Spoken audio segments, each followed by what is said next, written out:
Olá, loucos por Jesus, bem-vindos à aula desta segunda-feira. Estamos felizes demais de receber você para mais um estudo da querida Palavra de Deus. Estamos já caminhando aí para o final de 1 Coríntios, um livro, uma carta, uma epístola extraordinária do apóstolo Paulo. E eu estou feliz demais porque hoje vamos estudar o capítulo 12. Queria que você já fosse clicando e compartilhando esta aula de hoje com as pessoas, porque eu creio que vai ser demais, vai ser muito bom, né? Quero te lembrar que as aulas são todas segundas, terças e quartas, às 19 horas, não é? Mas as aulas das quartas-feiras são somente para membros exclusivos do canal. Se você ainda não é membro do canal, torne-se depressa. Vamos embora comigo lá? 1 Coríntios, capítulo 12, verso 1. O apóstolo Paulo trata basicamente de dois assuntos. Ele vai falar dos dons espirituais e ele vai falar da diversidade na unidade.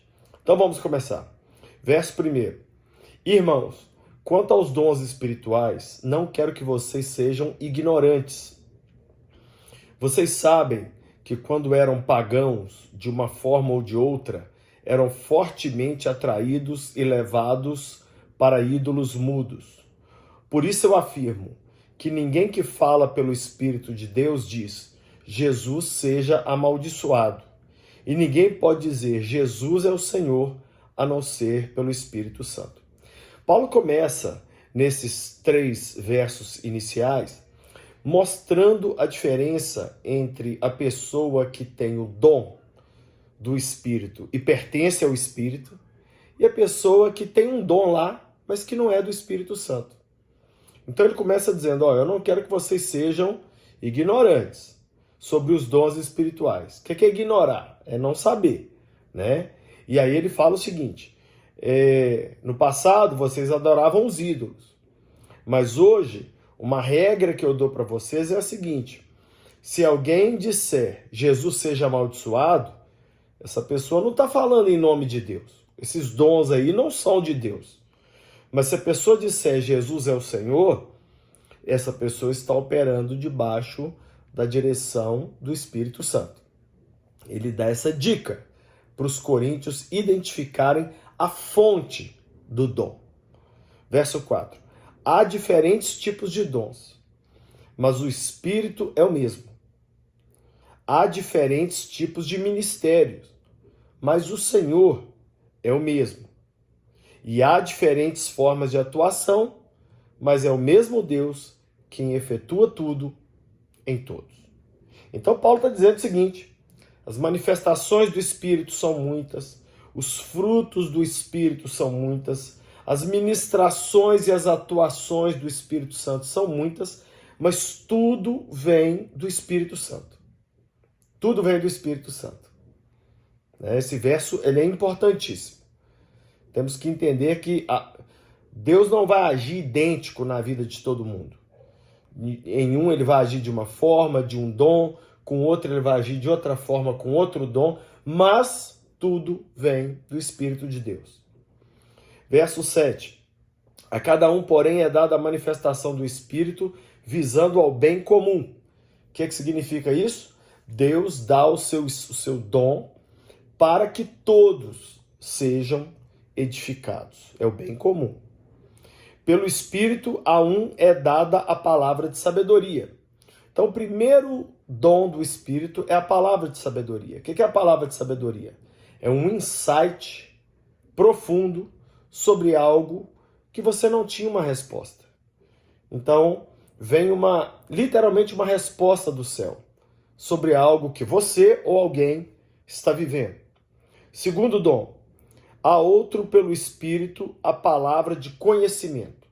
A palavra de conhecimento é a revelação de algo que as pessoas não sabiam. Então, por exemplo, alguém vira e diz, olha, Deus me mostra que você está investindo um dinheiro e esse dinheiro ele vai dar muito lucro e é para você gastá-lo dessa maneira. Isso é uma palavra de conhecimento, né? Alguém olha e fala, você está com a dor nas costas há tanto tempo, mas Deus vai te curar hoje. Isso é uma palavra de conhecimento. O que mais? A outro é dada a palavra, o dom da fé. O que é o dom da fé? Não é a fé comum, a fé da salvação. É literalmente a fé para operar o sobrenatural. A outros é dado o dom de curar. Todo cristão pode orar e as pessoas serem curadas, mas tem pessoas que têm o ministério da cura. Pessoas que oram constantemente para que a cura aconteça e acontece. Tá? Então, tem a diferença entre o cristão que ora uma vez ou outra e isso acontece, e aquele que Deus usa constantemente nessa área. A outro, Deus dá o poder de operar milagres. Então, o outro dom é o dom de operar milagres. O que é o milagre? É a quebra do natural, tomando lugar o sobrenatural. Toda vez que isso acontece, isso é milagre. Né? A outro, a profecia. O que é a profecia? A exposição da palavra de Deus. Tá? Seja ela lida diretamente da própria Bíblia, seja ela uma pregação, ou seja uma palavra também futura. Olha, Deus me mostra que você será um missionário, e nesse caso é uma profecia. Ok? A outro, o discernimento de espíritos. O que é discernimento de espírito? É a capacidade dada pelo Espírito Santo de ler os ambientes espirituais e ler as pessoas. Então você chega num lugar, fala, opa, aqui tem demônio, aqui tem Deus, aqui tem, né? Você encontra uma pessoa, você fala, poxa, aqui tem alguma coisa errada, né? A outro, a variedade de línguas, ou seja, o dom de línguas. É outro dom que o Espírito Santo dá. E a outro ainda, a interpretação dessas línguas. Né? Eu, particularmente, eu oro em línguas. E eu, muitas vezes, tenho a interpretação dessas línguas que eu oro. São dons dados pelo Espírito Santo. Então, aqui você tem os dons do Espírito. Os dons do Espírito. Ok? O que são os dons do Espírito? O poder do Espírito Santo. O poder. O que são os frutos do Espírito? O caráter de Jesus. Então, os dons são o poder de Jesus, que nós acabamos de ler aqui agora, e os frutos são o caráter de Jesus. Qual que é o ideal? Os dois. O caráter e o poder de Jesus. Mas se tiver que ter um só, que seja o caráter. Lógico. Sempre. Aí Paulo encerra dizendo, todas essas coisas, porém, são realizadas pelo mesmo e único Espírito. E ele as distribuiu individualmente a cada um como quer. Então, o Espírito Santo distribuiu esses dons como ele quis, para a edificação comum, como nós lemos aqui. Agora, ele vai falar da diversidade no corpo de Jesus, que é a igreja. Verso 12. Ora, assim como o corpo é uma unidade, embora tenha muitos membros, e todos os membros, mesmo sendo muitos, formam um só corpo, assim também com respeito a Cristo. Pois em um só corpo, todos nós fomos batizados em um Espírito, quer judeus, quer gregos, quer escravos, quer livres. E a todos nós foi dado beber de um único Espírito. Então Paulo está dizendo, a igreja é um corpo. E nós todos bebemos do mesmo Espírito Santo. Agora olha o verso 14. O corpo não é feito de um só membro, mas de muitos. Se o pé disser, porque eu não sou mão, eu não pertenço ao corpo, nem por isso deixará de fazer parte do corpo. E se o ouvido disser, porque eu não sou olho, não pertenço ao corpo, nem por isso deixa de fazer parte do corpo. E se todo o corpo fosse olho, onde estaria a audição? E se todo o corpo fosse ouvido, onde estaria o olfato? De fato, Deus dispôs cada um dos membros no corpo, segundo a sua vontade. Se todos fossem um só membro, onde estaria o corpo? Assim, há muitos membros, mas um só corpo. Paulo está aqui fazendo analogia com o corpo físico para explicar o corpo espiritual. Ele está dizendo o seguinte, gente, tem vários dons, tem várias formas de agir que cada crente tem, mas todos eles juntos formam um único corpo, que é a igreja. Tá? Então, imagina se todo mundo só pregar, se todo mundo só cantar, se todo mundo só expulsar demônio. Onde que vai estar o resto do corpo? Assim como tem que no corpo humano tem que ter sobrancelha, nariz, boca, mão, assim também no corpo de Cristo. Isso é que Paulo está explicando. Verso 21, ele continua. O olho não pode dizer à mão, eu não preciso de você. Nem a cabeça pode dizer aos pés, eu não preciso de vocês. Ao contrário, olha isso. Os membros do corpo que parecem mais fracos são indispensáveis. E os membros que pensamos serem menos honrosos, tratamos com especial honra. E os membros que em nós são indecorosos, são tratados com decoro. Enquanto os que em nós são decorosos, não precisam ser tratados de maneira especial. Mas Deus estruturou o corpo, dando maior honra aos membros que dela tinham falta, a fim de que não haja divisão no corpo, mas sim que todos os membros tenham igual cuidado uns pelos outros. Paulo está dizendo o seguinte, pega uma parte simples do corpo, pega aí o dedinho. O dedinho é tão fundamental quanto o coração. Agora leva isso para a igreja.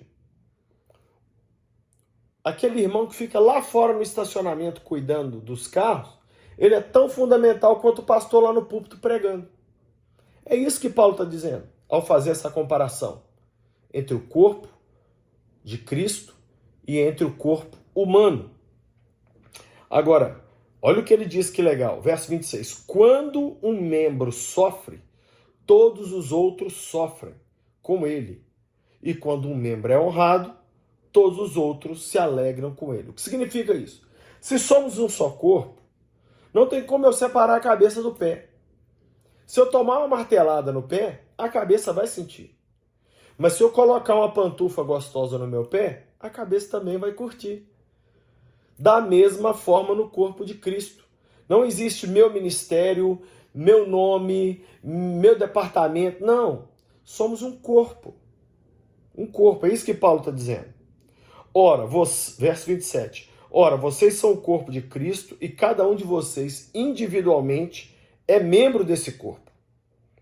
Assim na igreja, Deus estabeleceu primeiramente apóstolos, em segundo lugar profetas, em terceiro lugar mestres, depois os que realizam milagres, os que têm dons de cura, os que têm dons de prestar ajuda, os que têm dons de administração e os que falam diversas línguas. Então Paulo coloca aqui a ordem como Deus estabeleceu na igreja. Primeiro apóstolos, depois profetas, depois os mestres, depois os que realizam milagres, os que têm dom de curar, aqueles que prestam ajuda, os que têm dons de administração, os que falam em línguas. Paulo está colocando aqui que todo mundo vai ser usado dentro do corpo dependendo do dom que tem. Aí agora olha as perguntas que Paulo faz. São todos apóstolos? São todos profetas? São todos mestres? Têm todos o dom de realizar milagres? Têm todos o dom de curar? Falam todos em línguas? Todos interpretam? A resposta para todas essas perguntas é não. Aí no verso 31 ele diz, entretanto busquem com dedicação os melhores dons, pois eu passo agora a mostrar a vocês um caminho ainda mais excelente. Paulo então termina o capítulo dando uma dica que nós podemos buscar os dons. Buscar os dons. Para a gente poder o quê? Melhor servir o corpo de Cristo. Então o dom não é para o dono do dom. O dom não é para aparecer. O dono não é para ser aplaudido. O dono não é para parecer que é espiritual. O dom não é para receber like. O dom é para servir o corpo de Cristo. Minha pergunta é, você tem servido o corpo de Cristo com seus dons? Pai, eu abençoo cada vida que me assiste. E nesta aula de hoje, onde aprendemos sobre os dons e a maneira de servir o teu corpo com os dons, eu te peço que o Senhor nos ajude a entender que temos que servir o teu corpo. Para isso que nós estamos aqui. Pai, em nome de Jesus, ajuda cada um de nós que às vezes não temos os dons, não buscamos os dons, e quando temos algum dom achamos que é para nos promover. Não, não. É para servir o próximo. Pai, eu abençoo essa vida e eu te peço que os nossos dons sejam para servir ao Senhor. Eu abençoo em nome de Jesus cada pessoa, no nome de Jesus. Gostou da aula de hoje? Se gostou, me dá um like, se inscreve aí no canal, comenta aqui embaixo o que você achou, né? Compartilha essa aula aí com quem você ama. Lembrando que amanhã, terça-feira, tem aula às 19 horas e quarta também tem aula às 19 horas, mas as aulas das quartas-feiras são somente para membros exclusivos do canal. Se você ainda não é membro do meu canal, torne-se depressa para você participar dessas aulas de conteúdo exclusivo também. Quero que você passe na loja do Lucinha e adquira esse livro, Pecados Intocados, um livro extraordinário. Tem também esse livro, Desintoxicando a Alma, um livro que eu escrevi que tem ajudado muitas e muitas pessoas. Tem esse livro, Porque Tarda o Pleno Avivamento. Pensa num livro maravilhoso. Tem esse livro aqui que me abençoou muito, Ego Transformado. Eu li muito esse livro, é um livro esplêndido. Tem esse, O Deus que Destrói Sonhos, que é um livro também que vai mudar e abençoar muito sua vida. E por último tem A Anatomia de um Luto, que é como lidar com os momentos de luto da vida.